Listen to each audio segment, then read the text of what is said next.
Hello dear fans, friends and subscribers. Welcome to the daily cricket show, Cricket Happenings. Yes, the Indian Premier League is all gone, done and dusted, with Mumbai Indians crowned as the new champs of the Indian Premier League tournament 2017. Well, I can say that the marquee event now after the IPL, now it is going to be the marquee cricket event coming up in this year, and this is a clash between the top 8 nations in international cricket and in one-day internationals, who are holding the first number 8 rankings, and these teams are going to be assembling in England for the marquee event of the year. It's known as the Champions Trophy, which is going to be starting in England, and it is going to be 18 days of non-stop cricket with thrills, chills and spills, and it is going to be happening in England, the Champions Trophy. And England are also host to the Women's World Cup, as we all know, and also England has a lot of events lined up as far as 2017 is concerned.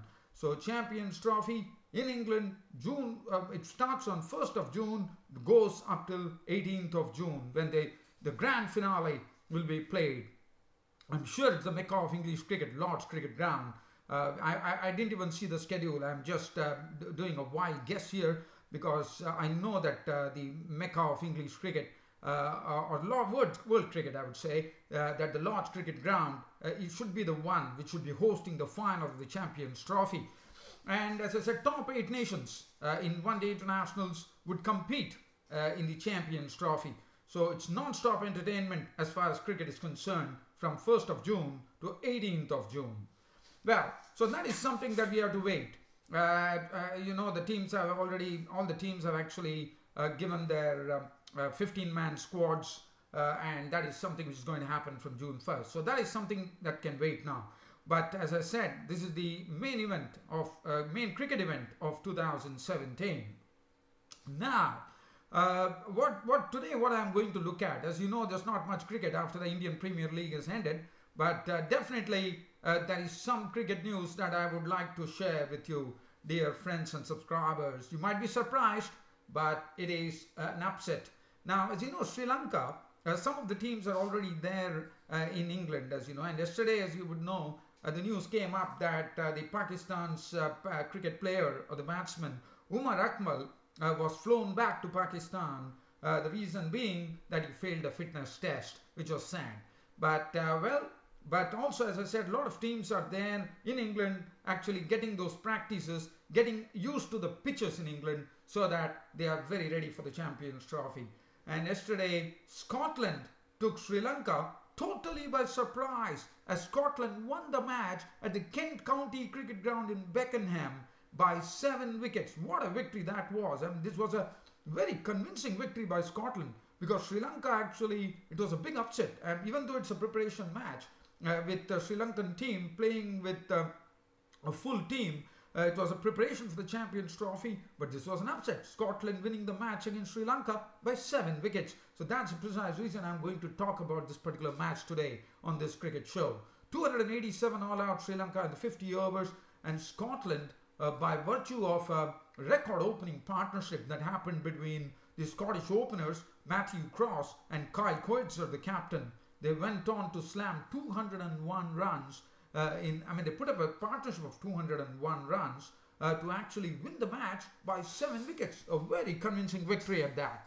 So let's have a look at what really happened. So this was played at the Beckenham ground as a preparation game. Sri Lanka won the toss, and they decided that they will bat first. Well, the start was, it was Kushal Perera and Upul Taranga. As I said, it was a full-strength Sri Lankan team that was on display here against the Scottish bowlers. And the Scottish bowlers, well, they had Evans, Whittingham, Soul, Budge, Watt and Lange. And Kushal Perera and Upul Taranga opened the innings, and Upul Taranga was the first to go. He was clean bowled by Evans for 20 or 14 deliveries with 4 fours. And then they nipped up a very, very big wicket of the talented bloke, Kushal Mendis. And I'm sure this bloke, Kushal Mendis, you're going to hear a lot about him in this Champions Trophy, because many of the teams have probably not seen Kushal Mendis, but I can assure you that he is someone who is going to provide wholesome entertainment for Sri Lanka and to fans the world over when he plays in the Champions Trophy, which would be his first major event, I would say, as far as world cricket is concerned. So Mendis, Kushal Mendis, the youngster, a very talented bloke, was nipped up. That was a big wicket. He was caught by cross with the bowling of Whittingham for 1. So that made it 38 for 2.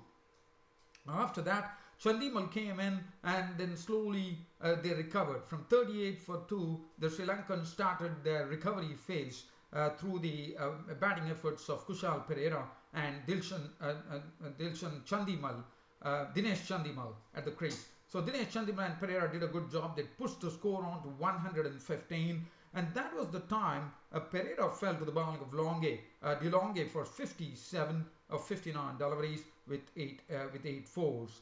After that, Angelo Matthews came in. It was good to see Angelo Matthews having a crack there. But then after that, Angelo Matthews was an early victim as well. Soul actually took his wicket for 15 of 22 balls with 1-4, and that made the score 165 for 4. And Chandimal at that time was stroking the ball sweetly and fluently, and he was the one who was the highest scorer with 79 of 105 deliveries with 8 fours and 1 6. And then Chamura Kapagadra came in, and Chamura Kapagadra, normally, you know, he's a very sedate player, but looking at score at 192 for 5, he really turned this Sri Lankan innings in a big way, as he really started rattling runs at a very good rate, and he slammed 71 of 50 deliveries with 6 fours and 4 sixes. And Gunaratne was run out for 27. He just, he was basically a sort of a very sedate partner who did not score a single boundaries. You know, Asela Gunaratne is another player to watch out for in this Champions Trophy, because he is another one who has already made waves in Sri Lankan cricket with his exploits there in the down under. So Gunaratne was out for 27, but Kapagadra was the man who really gave some real impetus to the Sri Lankan innings and made them sit at a total of 287 with his very hard-hitting knock of 71 of 50 deliveries, 6 fours and 4 sixes. Pereira was out for 2, Lakmal for 1, Pradeep was out for 1, Sandakan was not out on 3, and I thought Sri Lankans definitely did well thanks to Kapagadra's real blitz at the end to finish at 287 all out. As far as the Scottish bowling was concerned, Evans 8.5 overs, no maiden 362, but Whittingham was pretty effective, and he also took some big wickets of the Sri Lankans. 10 overs, no maiden, 3 for 56. Soul 9 overs, 2 for 64. Budge had 1 over for 10. Watt had 10 overs, 1 for 41. Did his job pretty well there. Longe 9 overs, 1 for 34 was the most impressive of the lot. Breddington 2 overs, no maiden, none for 17. Now Scotland were given a target of 288 to win. And one thought that with Sri Lankan bowling being so strong with Suranga Lakmal, Nuwan Pradeep, Angelo Matthews, Matisra Pereira, Sandakan, a very surprise packet, and Asela Gunaratne. And one thought that, you know, it would be, one probably would have really given up and would have probably thought, you know, Sri Lankans are going to actually win it pretty easily. But look at what happened, and that was something which was really surprising. Matthew Cross and Kyle Coetzer were the openers. And what a partnership from Matthew Cross and Kyle Coetzer. They absolutely bludgeoned the Sri Lankan bowling. I mean, what one saw from the Scottish openers was that they were not shy of paying their strokes. I mean, they decided, they took good advantage of the power play overs. Suranga Lakmal was the only one who was spared, I would say, because he had bowling figures of 5 overs, 2 maidens, 18 runs and no wicket. But Nuwan Pradeep, Angelo Matthews, Pereira, Sandakan. One was surprised with Sandakan, who is probably a sort of a rare breed as far as Scotland are concerned. They might have not faced a lot of Chinaman bowlers like Sandakan, but Sandakan was manhandled to the tune of 66 runs with 1 wicket. 10 overs for 66. Gunaratne went for 56 of his 7. 8.5 overs, no maiden, 1 for 62 for Tisra Pereira. Angelo Matthews 5 overs, scores 35 runs with 1 wicket. Pradeep was slammed for 7 overs, 1 maiden, none for 45. But Suranga Lakmal was the only one who escaped the wrath of the Scottish batting. 5 overs, 2 minutes, none for 18. And Matthew Cross and Kyle Coetzer were really putting their foot down on the Sri Lankan bowling, and they started slamming boundaries. Kyle Coetzer was pretty severe. He was not only hitting boundaries, he was also hitting sixes at will. And suddenly, I would say, what Scotland did is Scotland basically changed their approach. Seeing that they had to get 288 runs for victory at a rate of 5.75, they absolutely turned it on. They went hammer and tongs at the Sri Lankan bowling, with Matthew Cross, both the openers actually making centuries. What a solid base they set up. 288 to win the match, and they scored 201 runs opening partnership. That was absolutely splendid. At 201, that was the only time the Sri Lankans got a relief, when the wicket of Kyle Coetzer was gone, who was looking pretty dangerous, with a very, very severe knock of 118 of just 84 deliveries, 15 fours and 4 sixes.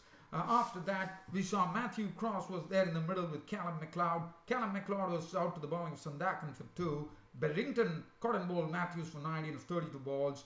Longay came in and slammed 19 of 23 balls. He was not out. And Matthew Cross was the one who took them to victory with his century. I'm sure this was his maiden ODI century, but what a knock that was. 106 not out of 123 deliveries, 8 fours and 1 6. And probably Scotland would have not even dreamt of having this particular victory. They went on to hit the Sri Lankan side and cause a real stir in the Sri Lankan camp by actually winning the match by 7 wickets. And this was a preparation game for the Champions Trophy. So Sri Lankans better watch out. I'm sure they would have got a lot of lessons, and definitely this particular victory from Scotland has definitely put every team on notice here. That one knows that Scotland is not a team which is figuring in the Champions Trophy, but definitely other associate nations might have also been looking at this result, and they would have felt that Scotland, suddenly they have probably hit a peak. But anyway, one has to say this is kudos to the Scottish team, because as I said, it's a very strong team. The batting was strong, the bowling was strong, and one has to say kudos to the Scottish team for putting it across the Sri Lankans in a very, very mighty way. Absolutely, that was splendid stuff, and there is a big upset according to me. And there is also one more match which is coming up, which Sri Lankans will be very wary, and that is the second practice game which is coming up between Sri Lanka and England Sri Lanka and Scotland once again, and whether probably I'm sure Sri Lankans will be baying for blood here when they play the Scottish, because they know for a fact that they have to exact some sweet revenge in the second match. So it's absolutely set up, I would say. Now let's get on to the other cricketing news here. Now the other cricketing news, if you look at it, you're talking about the Mumbai Indians. So Mumbai Indians, as I said, it was a totally a team effort. If you look at the batting, they had find Nitish Rana. Now Nitish Rana was someone who really turned out to be sort of a real revelation in the starting stages of the IPL, because he contributed immensely, and he also contributed in that highest chase that they did against the Kolkata Knight Riders, as you would remember, with those 4 sixes as well. So Nitish Rana is definitely a wonderful talent to emerge as far as Mumbai Indians are concerned. The Pandya brothers were excellent. Krunal Pandya and Hardik Pandya contributing with both the bat and ball. I think all in all it was a very good effort. Harbhajan Singh bowled a good line, and all in all it was as the captain Rohit Sharma simply alluded to after when he was asked the post-match press conference as to what was very brilliant about the Mumbai Indians. He said it was all about the team effort. It was precisely a team effort. There was someone to take it. I thought Krunal Pandya to me was simply superb. He really turned it on this season. But I thought Nitish Rana probably petered out a bit towards the end. But in the initial stages, he was the one who really helped this Mumbai Indians really set a real pace, I would say, with his wonderful batting that the approach he had.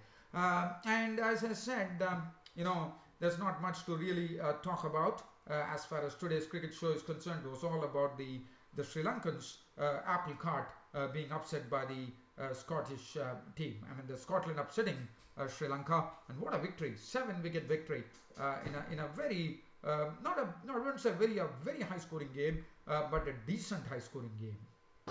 Well, dear fans, subscribers, it was a real I was really excited to share this cricketing exploits of Scotland against Sri Lanka. But I'm sure Scotland and Sri Lanka were going to be playing the next second preparation game, and I'm sure Sri Lankans are definitely raring to go. They're wanting to come down there at the centre, and they want to exact some sweet revenge from Scotland.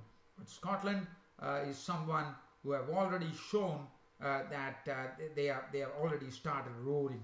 So we have a tremendous prospect of cricket coming ahead when the second preparation game starts between Scotland and Sri Lanka.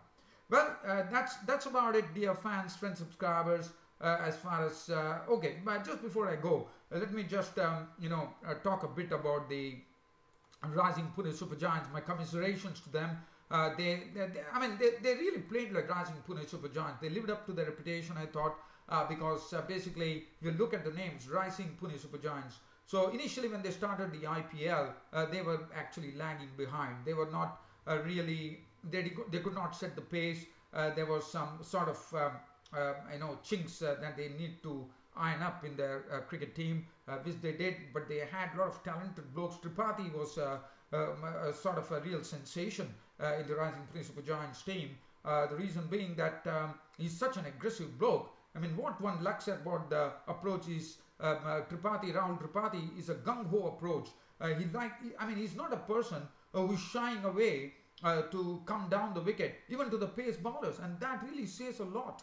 I mean, to come down to the pace bowlers and whack them for 4s and 6s, that really says that this bloke is someone who really likes to attack the bowling. And so that was a good find for rising Pune Super Giants. And other than that, they had Mahendra Singh Dhoni, they had Stephen Smith, and they had lots of, they had Jaydev Unadkat, who bowled splendidly, I thought. And Washington Sundar was another revelation, a 17-year-old off spinner, bowling superbly, I thought. He's a tall guy, and he really gives a lot of revolutions to the ball, and he was another one who had adjusted to the pitch pretty quickly. If the pitch was slow, he was going as slow as possible, which is good to see, and I thought it was absolutely amazing as far as rising Pune Super Giants were concerned. And rising Pune Super Giants, I have to say that this was their last opportunity of actually going and winning the IPL, which unfortunately, one really feels sorry for them, because it was just a one-run victory for the Mumbai Indians. Could have not had a closer final than this in the IPL, and it was a perfect end to proceedings as far as the Indian Premier League 2017 was concerned. But one thing that I would like to say is that the rising Pune Super Giants, as I said, they rose, slowly rose, and they really showed that they were rising Pune Super Giants, and they were really worthy of entering their maiden finals, but they faltered at the final hurdle, and one can only be very sorry for them. But as you know, the rising Pune Super Giants would be history in the year 2018 in IPL. Well, dear fans, subscribers, it was a real pleasure talking to you on this cricket show, Cricket Happenings, and I hope to bring you the same when I come back to you on my next Cricket Happening show. Till such time that happens, this is your host Ram signing off for the day. Thank you.